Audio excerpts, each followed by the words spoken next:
Welcome to Magnetic Gaming. This is the last of the Super Nintendo cartridges I currently own as far as their reviews go, and that is Home Alone. Home Alone is a game that's received mostly mediocre reviews, and there's lots of videos on YouTube demonstrating either how people are nostalgic for the game, it's not as bad as other people say, or it's people saying the game is downright atrocious.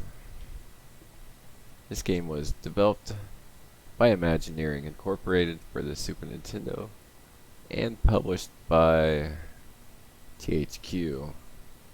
There's a variety of other versions, and all of them are, and there's a lot of differences between them as well. So this is a review solely for the Super Nintendo version. There's an Amiga version, DOS version, there's Game Gear, Sega Master, Sega Genesis, there's an NES version. Basically the movie was popular, so they tried to milk the license on every single platform they could.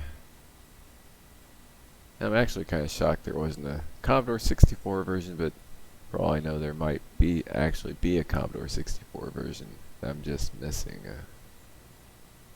So the game was released on December of 1991 during the Christmas season, probably to try to trick some kids into buying this game or asking their parents to. So I'm not going to go over the movie details. You're basically a kid that gets left home. Family goes on vacation. Some bad guys come. You need to set some traps and make their lives miserable so you don't get kidnapped or killed or whatever the bad guys are trying to do.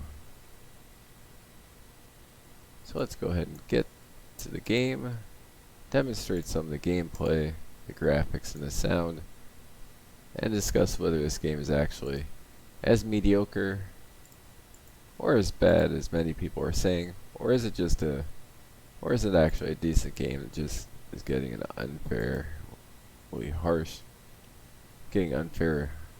criticism because people just don't understand the game.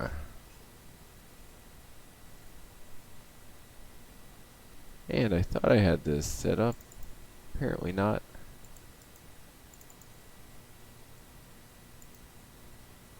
And here we go.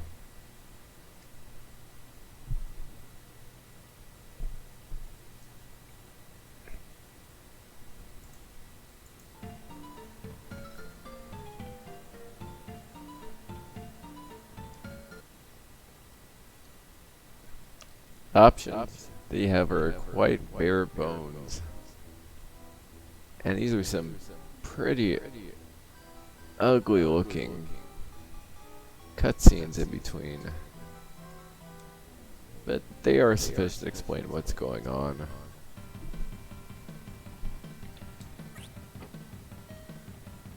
Basically what your goal is to do is gather all the stuff that you possibly can so you can subsequently build traps.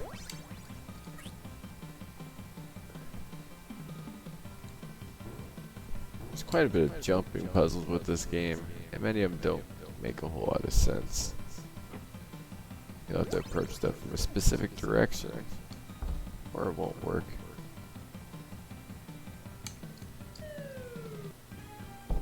You want to gather all the items that you can, you throw them down this chute.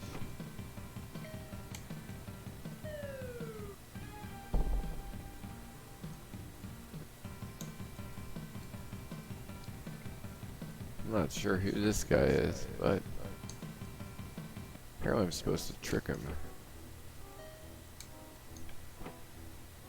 And that's where people store money, it's in the toilet. Never thought about doing that, storing my money in a big sack in the toilet. People do respawn for some reason or another. I'm not even sure who this guy is. You shoot him enough times, he keels over like that, but comes back. There's one of the many jumping puzzles of the game.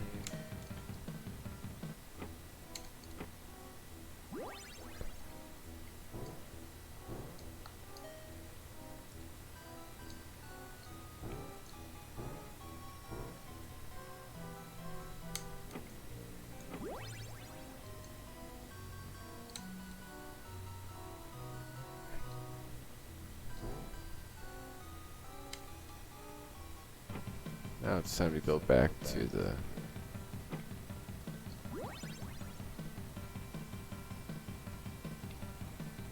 Go back to where we came from.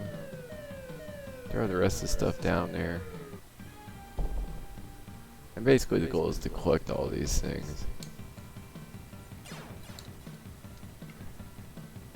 Trying to jump over stuff in this game is typically a bad idea. You want to try to use other means that you have.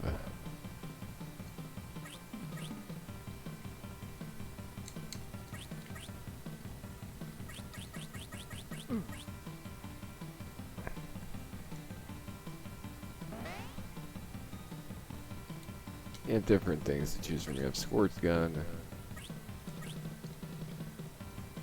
You have the slingshot.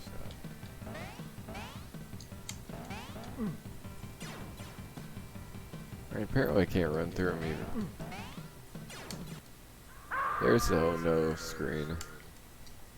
So yeah, the jumping mechanics really aren't that well executed. Creating some clunky controls. But with some patience you can avoid these people.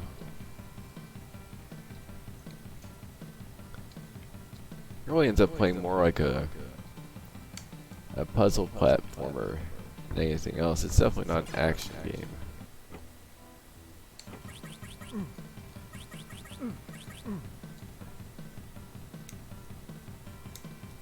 There's really not many levels. I believe there's 4 levels total, so it is a very short game. Once you figure out how the controls work and everything.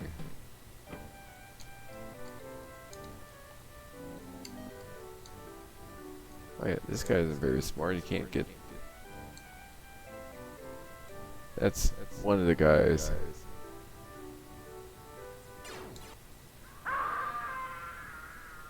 You don't want him catching you.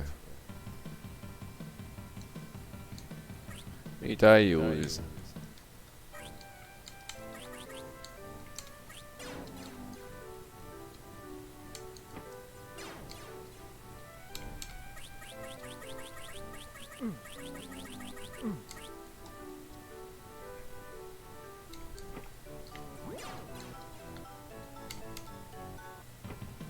Now you don't follow you out of doors and everything, which is kind of nice.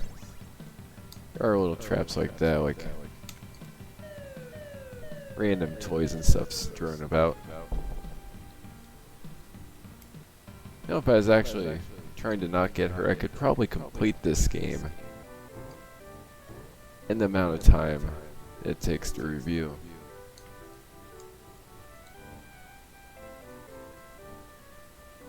Oops. Actually, yeah, I'm going to see if I can actually see how far I can get in this game. I can probably complete at least a good portion of this game just during the review time.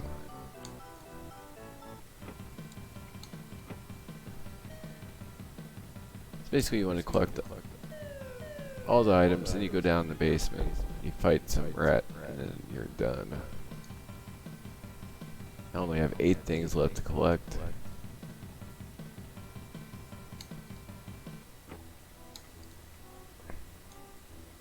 Yeah, that's... Of course. It's not entirely.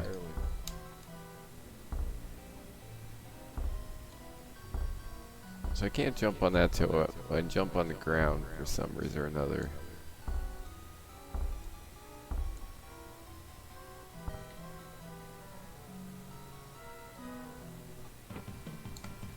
Oops. Hopefully it's not game over. Well, it is.